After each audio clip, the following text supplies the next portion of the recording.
국어 강사 유현진입니다. 중학교 입학을 앞두고 중학국어 공부는 어떻게 해야 할지 막막하기도 하고 또 초등국어와 얼마나 어떻게 다를지 걱정도 많이 되시죠? 지금부터 차근차근 중학국어 완벽 대비 방법에 대해 꼼꼼히 알려드릴게요. 대다수의 학생들이 영어 수학은 선행을 하고 철저한 준비를 한 후에 중학교에 입학을 하지만 국어는 우리말인데 초등학교 때와 뭐 크게 다르겠어? 라고 만만하게 생각했다가 이게 무슨 말이지? 이런 문제는 어떻게 풀어야 하나? 수행 대비는 어떻게? 등등 막막해하는 친구들이 많습니다. 중학국어는 초등국어보다 더 깊이 있는 지식과 인지 능력, 더 나아가 비판적 사고 능력까지도 요구하고 있기 때문에 지금부터 철저한 준비가 필요합니다. 먼저 중학국어를 시작할 때 최우선으로 생각해야 할 것은 중등국어에 쓰이는 용어를 익히는 일이에요. 개념은 같지만 어휘가 달라지는 용어나 새롭게 나타난 용어들의 쓰임을 정확히 알아두어야 어려움 없이 중학국어의 내용을 이해할 수 있거든요. 어느 정도 중학국어 용어에 익숙해지고 나면 다양한 글의 갈래별 개념과 특성을 파악해 두어야 하는데요. 초등국어는 전국의 모든 학생들이 똑같은 교과서로 같은 내용을 학습해 왔지만 중등국어는 여러 출판사에서 교과서가 나오기 때문에 자신의 학교에서 선택한 교과서로 학습하게 됩니다. 같은 성취 기준을 전국에 있는 중학생들이 각기 다른 지문으로 배우고 익히게 되거든요. 그렇기 때문에 중등 과정에서 꼭 익혀야 할 성취 기준을 잘 파악해서 제대로 기초를 쌓아두지 않으면 고등에 가서 국어가 더 어려워지고 힘들어질 수 있어요. 중학국어는 듣기, 말하기, 읽기, 쓰기, 문학, 문법, 매체 영역으로 나뉘는데요. 듣기, 말하기는 음성 언어 의사소통, 읽기, 쓰기는 문자 언어 의사소통, 문법은 언어에 대한 이해와 탐구, 문학은 문학에 대한 이해와 수용, 창작, 매체는 디지털 매체를 기반으로 해서 새로운 의사소통 환경에서 중요하게 부각되는 내용 등을 담고 있어요.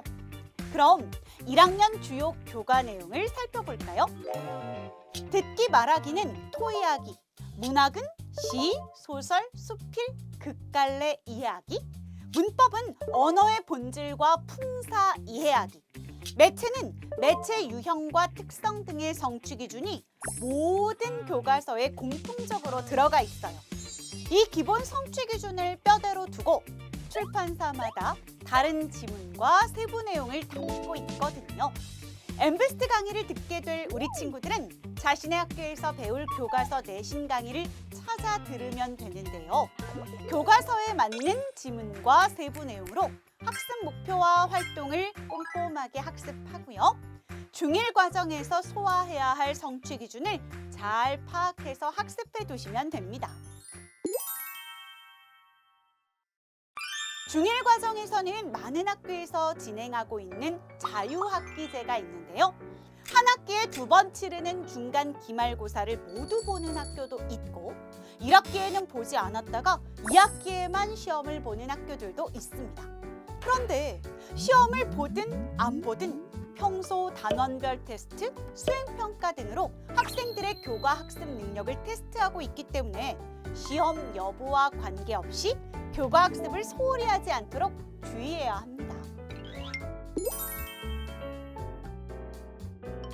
중학교에서 치르는 시험은 1학기, 2학기 중간고사와 기말고사로 나뉘는데요.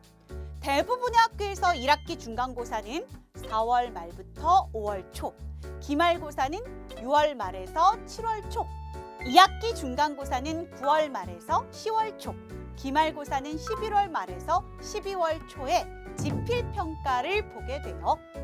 일반적으로 한 학기 교과서를 반으로 나누어서 중간고사와 기말고사 시험 범위가 정해지는데요. 구체적인 시험 범위는 수업을 진행하시는 학교 선생님에 따라 다르게 제시되기 때문에 반드시 따로 확인을 해야 합니다. 한 과목당 시험 문항수는 25문항 내외로 주로 객관식 위주의 문제가 출제되고 있어요. 하지만 서술형, 논술형 문제의 비중이 계속 높아지고 있는 추세고요. 전체 문항이 모두 서술형 문제로 출제되는 학교도 있습니다. 자신의 학교 시험 형식을 자세하게 알아보고 싶다면 기출문제를 확인하는 것도 도움이 되는데요.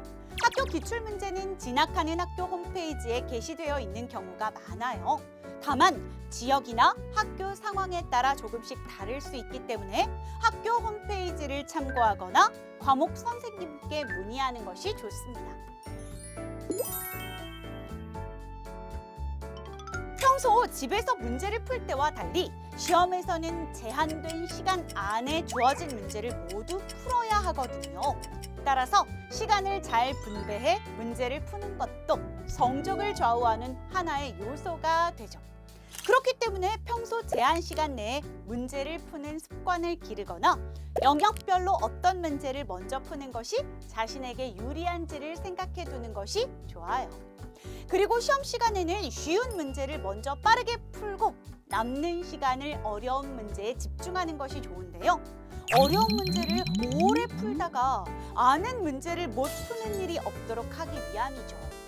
어려운 문제나 헷갈리는 문제는 다시 찾을 때 쉽게 눈에 잘 띄도록 표시해 두세요.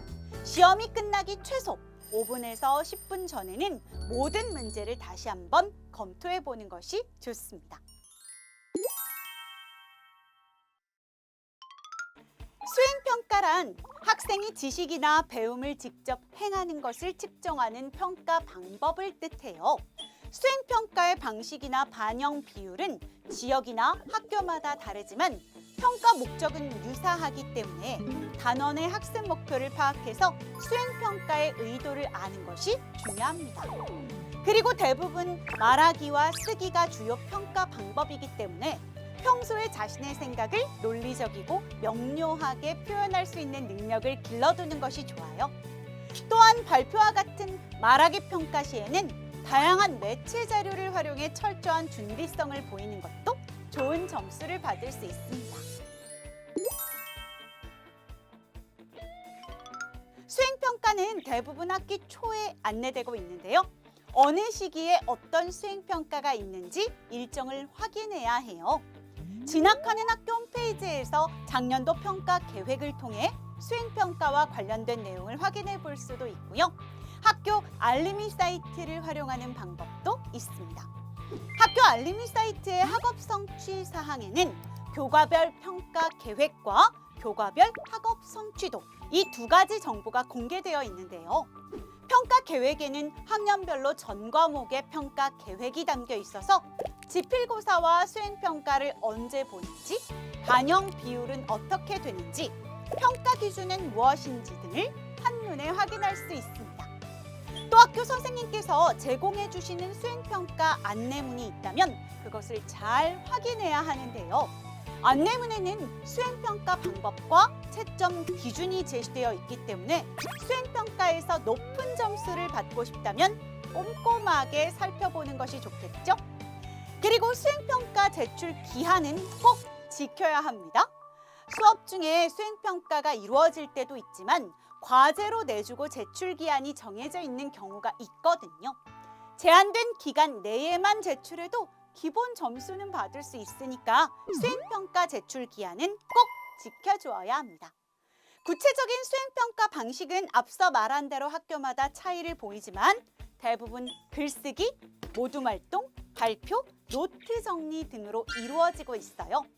1학년의 경우 비유와 상징을 활용한 문학작품 창작 활동이나 다양한 매체를 활용하여 글을 쓰는 활동이 많이 제시되고 있고요. 모둠 활동이 필요한 토의에서 수행평가를 진행하는 경우에는 각자의 성향과 장점을 살려 역할을 잘 분담해 과제를 준비하는 것이 좋아요. 또한 1학년 과정에서 다루는 존중하는 말하기와 관련해 학생들의 언어 습관을 탐구하고 이를 정리해 발표하는 수행평가가 제시되기도 하는데요. 발표를 잘하기 위해서는 발표 연습을 충분히 하는 것이 좋습니다. 발표 원고가 있다면 원고를 여러 번 읽어보고 어떤 말투와 행동을 덧붙이면 좋을지 생각해 보는 것이 도움이 돼요. 또 휴대전화로 자신의 모습을 촬영해 보는 것도 좋은 방법인데요. 휴대전화의 카메라를 청중이라고 생각하고 발표하는 모습을 찍어보면서 자신의 발표를 점검해 볼 수 있어요. 그리고 노트 정리의 경우는 수업 중 필기한 내용을 빠짐없이 기록했는지 확인하고 학교 선생님께서 나누어 주시는 유인물은 낱장으로 관리하기보다는 파일을 준비해서 잘 보관 정리하는 것이 중요합니다. 막막하기만 했던 중학 국어의 시작. 이제 자신감을 가지고 열심히 공부해 볼 수 있겠죠? 지금부터 하나하나 차곡차곡 빈틈없이 준비해 나간다면 국어라는 과목은 여러분들의 성적에 날개를 달아주고 자신감을 키워줄 수 있을 거예요. 우리 친구들 지금부터 일쌤과 함께 재밌고 즐거운 국어 배우러 출발해 볼까요?